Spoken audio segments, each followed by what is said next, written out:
అన్న పవన్ కళ్యాణ్ గారికి ఇన్ఛార్జ్ సీఎంగా ఇస్తే ఎలా ఉంటది ఏపీ? చాలా బాగుంటుంది. ఎందుకంటే భవిష్యత్తులో ఆంధ్రప్రదేశ్‌కు ముఖ్యమంత్రి కావాల్సిన అన్ని లక్షణాలు ఉన్నాయి. ఓకే. ఆయన పొటెన్షియల్ ఉన్న వ్యక్తి గనక 100% అది అది ఇవ్వడం కరెక్ట్. తర్వాత ఆయనకు ఏంటంటే ఒక అవకాశం ఇచ్చినట్టు భవిష్యత్తులో సీఎం రెస్పాన్సిబిలిటీస్ ఎలా ఉంటాయి, ఓకే, వాటిని ఎలా చేయొచ్చు అనేది ఒక ప్రాక్టీస్ కూడా అవుతుంది. So I think it is going to fruitful for the Andhra Pradesh people. అంటే ఇప్పుడు డిప్యూటీ సీఎంగా ఎలా చేస్తున్నారు? డిప్యూటీ సీఎంగా ఆయన 100% చాలా బాగా చేస్తున్నాడు. Almost he get success. తర్వాత రెండోది ఏంటంటే ఆంధ్రప్రదేశ్ కాదు, మొత్తం పూర్వ ఆంధ్రప్రదేశ్ చరిత్రలోనే ఏ డిప్యూటీ సీఎం ఇట్లా చేయలేదు. ఓకే. సో ఆయన 100% చేసిండు. ఆయన నిరంతరము పేద ప్రజలకు, మారుమూల ప్రాంత ప్రజల కోసం చాలా డెవలప్మెంట్ యాక్టివిటీస్ తీసుకొస్తుండు. So I think he is doing well. ఇప్పుడు జగన్ గారు పాదయాత్ర చేస్తా అంటున్నారు. ఓకే. వాళ్ళు పాదయాత్ర చేస్తే ఎలా ఉండబోతుంది నెక్స్ట్ టర్మ్? ఇంకా పాదయాత్ర అనేది ఆయనకు ఒకటి అలవాటుగా తీసుకుంటుండు.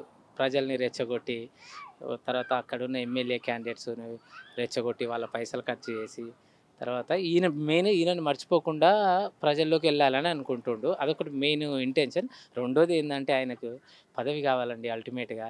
ఆయన బయటకు వస్తే ఎంతమంది ప్రజలు ఎంత సఫర్ అవుతారు అనేది ఆయనకు ఏమంటారు, it doesn't matter about it. కాకపోతే ఏంటంటే ఈయన ప్రజల్లోకి వచ్చి రెచ్చగొట్టాలి. నేను ఒక నున్న వైఎస్ జగన్ ఒక నున్న అని ప్రజలకు గుర్తుకు తీసుకురావాలని ప్రయత్నం చేస్తున్నా అంతే. ఇప్పుడు పవన్ కళ్యాణ్ గారు అలాగే జగన్మోహన్ రెడ్డి గారు ఇద్దరికి తేడా అంటే ఏమిటి? పవన్ కళ్యాణ్తో పోలికే లేదండి. ఆయన ఎవరితో పోలికే వేసుకోవాలంటే వాళ్ళ నాన్న చూసి, వైఎస్ఆర్ని చూసి ఆయన చాలా నేర్చుకోవాలి. ఆయన ఎందుకు మరి ఆయన ఒకసారి రీథింక్ చేస్తలేడో అర్థమవుతలేదు. కానీ ఒకసారి తనకు తాను ప్రశ్నించుకోవాలి. వాళ్ళ నాన్నగారు చేసిన దాంట్లో 10% కూడా ఈయన చేయలేదు.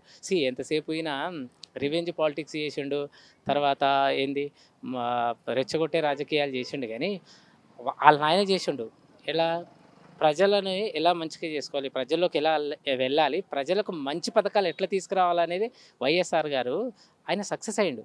కాకపోతే ఈయన ప్రజలు ఒక అవకాశం ఇస్తారు, ఆయనలాగా చేస్తాడేమో అనుకుండు. కానీ ఈయన 100% ఫెయిల్యూర్ సీఎం. ఓకే. ఆయన చాలా వరకు తనకు తాను ప్రశ్నించుకోవాలి. వాళ్ళ నాన్న ఎట్లా చేసిండో కూడా ఒకసారి చూసుకోవాలి. ఆయన ప్రేమించి రాజకీయాలు చేసిండండి వైఎస్ఆర్ గారు. ఈయన ద్వేషించి రివెంజ్లు తీసుకొని, ప్రతీకారం తీసుకొని, ఇట్లాంటి రాజకీయాలు నేను ఒకటైతే చెప్పగలను, YS Jaganmohan Reddy he may be a good business man, but he is not a good politician. Okay. ఇప్పుడు అంటే ఇందాకే జస్ట్ ఒక వీడియో వచ్చింది, పుష్పలో డైలాగ్ ఉంటుంది, తగ్గేదేలే రఫా రఫా, దాని గురించి అది పోస్టులు పెట్టారని చెప్పి అరెస్ట్ చేశారంట వైసీపీ. ఓకే. ఓకే. అలా పెడితే ఎందుకు అరెస్ట్ చేస్తారని ఆయన ప్రశ్నిస్తున్నారు. దాని మీద సార్ ఒకటండి, నిజంగా వైసీపీ వాళ్ళని అరెస్ట్ చేయాలనుకుంటే ఇంక్లూడింగ్ వైఎస్ జగన్మోహన్ రెడ్డి బయట ఎవ్వరు ఉంటారు. ఎందుకంటే వివేకానంద హత్య కేసులో ఎవరు అందరికి తెలుసు. కాకపోతే రిటర్న్గా ఎవరికి ఎవిడెన్స్ లేదు కనుక అరెస్ట్ చేస్తలేరేమో. కానీ వాళ్ళ కుటుంబం అవుతుంది, ఆయన తమ్ముడు, ఆయన భార్య అని అంటున్నారు. Okay. So everybody saying that అన్అఫీషియల్గా వాళ్ళు ఉన్నారని. ఒకవేళ సీఎం చంద్రబాబు నాయుడు రివెంజ్ తీసుకోవాలంటే వీళ్ళందరూ లోపలికి వెళ్తారు, కానీ చేస్తలేరు కదా. ఎవరినండి మహా అంటే రోజా పోవాలి కదండి. రోజా ఎంటుకలతో సమానం, వాళ్ళతో సమానం అన్నామే, ఆమెనే బయట తిరుగుతుంది.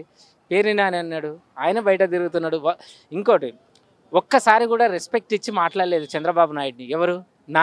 కొడాలి నాని. ఆయన బయట తిరుగుతుండు కదా. వాళ్ళు నిజంగా రివెంజ్ తీర్చుకోవాలంటే కొడాలి నాని బయట ఎందుకు ఉంటాడు? మీరు పాత వీడియోలు చూసుకుంటే, ఇప్పుడు వాళ్ళు మినిస్టర్గా ఉన్నప్పుడు, జగన్మోహన్ రెడ్డి సీఎంగా ఉన్నప్పుడు కొడాలి నాని ఏ రోజు మర్యాద ఇచ్చి మాట్లాడలేదు. వాడా వీడా అని మాట్లాడిండు. మరి ఆయన ఎందుకు బయట తిరుగుతుండో? ఆయనను అరెస్ట్ చేయాలి కదా. సో ఇక వాళ్ళు ఎంతసేపు బ్లేమ్ చేయాలి వాళ్ళని, ఏమంటారు, టీడీపీని, తర్వాత ప్రభుత్వాన్ని బ్లేమ్ చేయాలనుకుంటారు. కానీ వాళ్ళు మారాలండి. వైఎస్ఆర్సీపీ రాజకీయాలు మారాలి. ఓకే. ప్రజల గురించి ఆలోచించాలి. ఎంతసేపు వాళ్ళు సంపాదించుకోవడం అదంతా పక్కన పెట్టి, ప్రజలను రెచ్చగొట్టాలి అదంతా పక్కన పెట్టి, ఒకసారి ఒక గుడ్ స్కీమ్స్తో కానీ, లేదంటే మంచిగా ఎట్లా వెళ్ళాలి ప్రజల్లోకి అనేది చూసుకోవాలి. కానీ వాళ్ళు ఈ రివెంజెస్ పాలిటిక్స్ ఇవన్నీ మానుకోవాలి. ఒకసారి ఆయన వైఎస్ జగన్ గారు ఒక మంచి అడ్మినిస్ట్రేషన్లో లేకపోతే మంచి సలహాదారులను పెట్టుకుంటే మంచిదని నా ఉద్దేశం. Okay. Thank you. Thank you.